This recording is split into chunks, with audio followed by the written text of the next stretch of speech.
तिरंगा फहराया और मैंने एक अपना डीएनए फिटनेस टेस्ट करवाया। हमारे को ये पता है कि डीएनए टेस्ट सिर्फ इसलिए करवाया जाता है कि हमारे माँ बाप जो है वो असली है या नहीं है, या जो बच्चा है वो हमारा है या नहीं है, जो कि मीडिया ने यही बता के रखा है। लेकिन डीएनए के बहुत सारे टेस्ट होते हैं, फिटनेस टेस्ट होता है, न्यूट्रिशंस के लिए टेस्ट होता है। तो मैंने एक ही टेस्ट करवाया क्योंकि टेस्ट थोड़ा महंगा था और मेरे पास में ये था कि मुझे माउंट एवरेस्ट जाना है और मुझे बहुत सारे पैसे बचाना है। तो मैंने जब डीएनए टेस्ट करवाया अपना फिटनेस का, तो मेरा सब कुछ गुड और एक्सीलेंट की लाइन में आया। उसमें हर चीज़ बताई जाती है कि आपके जॉइंट कैसे हैं, लिगामेंट कैसे हैं, आपकी रिकवरी फास्ट होगी या नहीं होगी, आप जो खा रहे हैं वो फैट में जल्दी कन्वर्ट होता है या आपके मसल्स उसमें जाएगा, आपके लंग्स कैसे हैं, आपका हार्ट कैसा है, आपके जो है जॉइंट्स कैसे हैं, आपके हाथ की पकड़ कैसी है, ये तक सारी चीज़ें उसमें आती हैं। मेरा सब कुछ गुड एक्सीलेंट आया और मेरे जो लंग्स थे वो पुअर आए। तो मेरी जो यात्रा है वो असंभव से संभव की यात्रा है, क्योंकि हमको जब पहाड़ों पे जाना है तो सबसे ज़्यादा लंग्स स्ट्रॉन्ग होने चाहिए और वो मेरे नहीं थे। मैं यहाँ पर भी घर पर बैठ सकती थी।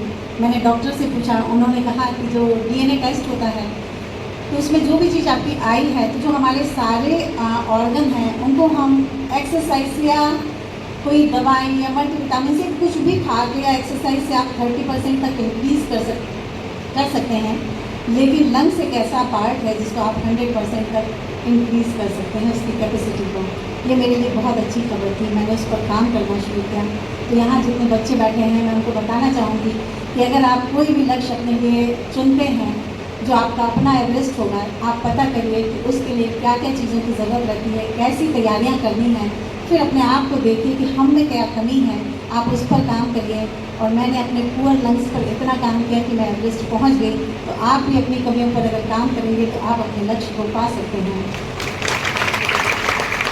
आते से ये क्वेश्चन पूछा गया था कि आपने ये माउंट एवरेस्ट चढ़ना ही क्यों सोचा, तो ऐसा नहीं था। उसके पहले मैंने जो शुरुआत की बहुत जल्दी हो गई थी 18 साल की उम्र में, लेकिन मेरे अंदर एक सपना था कि मैं कभी श्रीमती के नाम से नहीं जाना जाऊं और मैं हमेशा अपने नाम से जाना चाहूँ। तो इसलिए मैंने एक छोटा सा बिजनेस शुरू।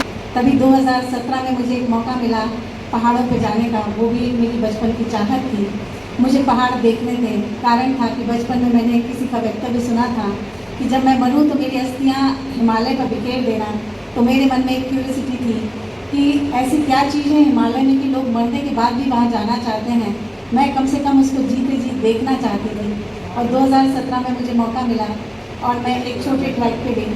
ट्रैक बहुत ज़्यादा हाइट का नहीं था, 3200 मीटर था और वो रोटरी क्लब के बच्चों के साथ में जाना था। तो मुझे लगा भी कि ज़्यादा कठिन नहीं होगा क्योंकि वो बच्चों के लिए है।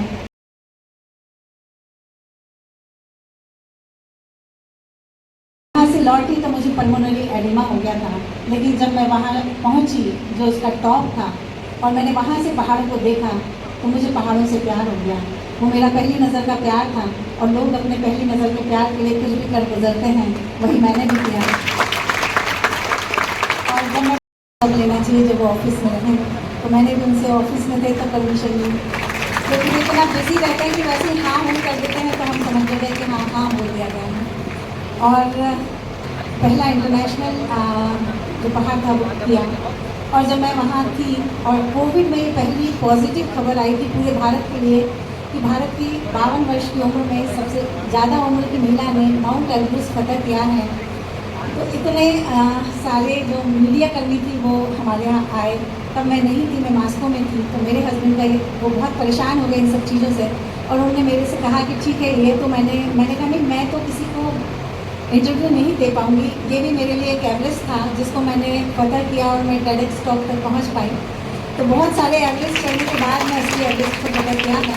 19 मई 2024 सुबह 6:30 बजे मैंने दुनिया की सबसे ऊंची चोटी माउंट एवरेस्ट पर तिरंगा फहराया और एक रिकॉर्ड बनाया। जब मैं माउंट एवरेस्ट पर पहुंची तो जब तक मेरी पूरी जर्नी थी मैंने कभी भी सच बताऊं ऐसे कभी भगवान को मनाया नहीं कि भगवान मुझे माउंट एवरेस्ट पर पहुंचा देना, भगवान मुझे यहाँ पहुंचा देना, ऐसे मैंने कभी प्रेयर नहीं की थी। मैं भगवान को बहुत मानती हूँ, बस हमेशा यही प्रार्थना रहती थी कि मैं सुरक्षित वापस घर आ जाऊँ। तो जब मैं माउंट एवरेस्ट पहुंची, मैंने भगवान को धन्यवाद कहा और सबसे पहली बार अपने लिए कुछ मांगा कि मैं सुरक्षित घर पहुंच जाऊं। क्योंकि जब जितनी भी माउंट एवरेस्ट पर डेथ होती है वो लौटते टाइम होती है, क्योंकि व्यक्ति बहुत थका होता है, उसकी ऑक्सीजन खत्म होने लग जाती है और जो 90% डेथ है वो लौटते टाइम होती है। तो तब मैंने पहली बार भगवान से बोला कि मुझे घर सुरक्षित पहुँचा देना, और मैं सभी की शुभकामनाओं से घर सुरक्षित पहुँच गई एक नए रिकॉर्ड के साथ। तो यहाँ मैं सभी को संदेश देना चाहूँगी कि 50 के बाद जीवन खत्म नहीं होता है, 50 के बाद जीवन शुरू होता है। जो हमने अभी तक नहीं सोचा है वो हम सोच सकते हैं, और जो हम सोच सकते हैं वो हम कर सकते हैं।